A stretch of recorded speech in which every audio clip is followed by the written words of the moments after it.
This undated photo released by the Chicago Police Department shows Wyndham Latham, an associate professor of microbiology and immunology at Northwestern University. An arrest warrant was issued Monday, July 31, 2017, for Latham and another man in connection to the stabbing death of a Chicago man on July 27. Chicago Police Department via AP Associated Press. Chicago, a Northwestern University professor suspected in the stabbing death of a Chicago man sent a video to friends and relatives apologizing for his involvement in a crime that he called the biggest mistake of my life, raising concern among investigators that he might kill himself.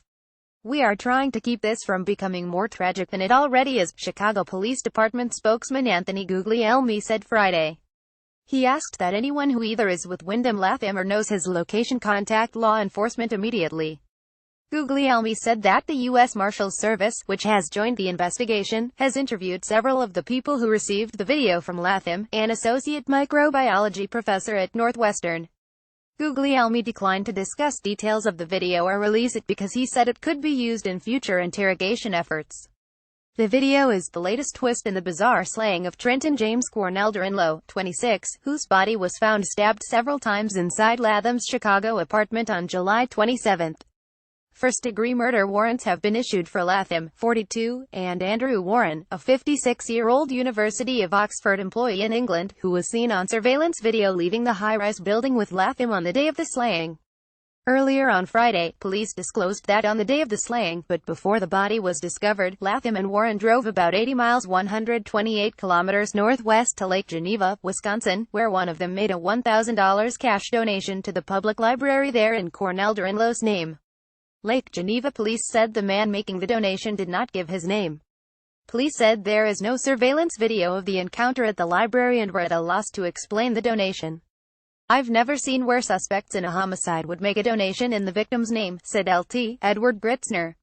Chicago police have said they believe they know where the men have gone or are heading, but they have not disclosed details. To prevent them from leaving the United States, authorities have flagged the passports of Latham and Warren. Law enforcement agencies across the United States have been notified to be on the lookout for the two men, who are considered armed and dangerous. Authorities also have been alerted in England, where Warren was a resident at Somerville College, a part of the Oxford University network. Police have released very few details about the investigation. They have said that Latham had a personal relationship with Cornell Duranlo, who moved to Chicago from the Grand Rapids, Michigan, area after receiving his cosmetology license. They have said they are still trying to determine how Cornell Duranlo or Latham knew Warren, or if Warren knew them before he flew to the United States for the first time ever 3 days before the slaying. They have said that on the night of the slaying, the front desk of the apartment building where Latham lives in Chicago's Trendy River North neighborhood received an anonymous call from a person who said that a crime had been committed in Latham's 10th-floor apartment.